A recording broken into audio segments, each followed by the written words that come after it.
Top load washing machine, এটা IFB কোম্পানির, দেখতে পাচ্ছেন আইএফবি কোম্পানির টপ লোড ওয়াশিং মেশিন। এটা কভারটা খোলার নিয়মটা হচ্ছে দেখাচ্ছে আপনাকে। খুলতে হবে, এটা খোলার পর এখানে স্ক্রু আছে, এটা স্ক্রু দিয়ে চাপ দিয়ে খুললে পরে খুলে যাবে। দেখাচ্ছি,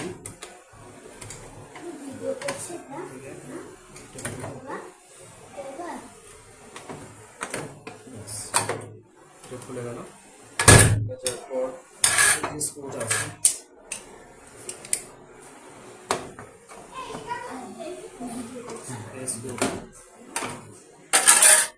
স্ক্রুটা খোলার পরে তখন এটা খুলে দিয়ে এই দুটো দিয়ে হাত দিয়ে চাপ দিতে হবে। এই দুটো হাত দিয়ে চাপ দিয়ে ঢুকালে পরে খুলে যাবে।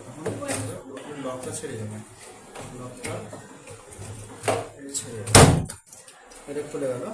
এটা খুলে যাওয়ার পর যদি মনে করেন যে পুরোপুরি মেশিনটাই খুলে নেবো কিংবা পিসিবিটা খুলবো, পিসিবিটা খুললে কী করতে হবে আমাকে, এইখানে আর এখানে দুটো স্ক্রু আছে, এই স্ক্রুটা খুললে পরে পিসিবিটা খুললে পিসিবি যদি সমস্যা সেখানে চেঞ্জ করা হবে বা দেখা যাবে। আর যদি মনে করেন যে এখান থেকে খোলার পর আবার এইদিকে লক আছে, এই লকটা পুরোপুরি আর এখানে দুটো লক স্ক্রু আছে খুলে দিলে পরে পুরোপুরি টপটা উঠে যাবে মেশিনটা।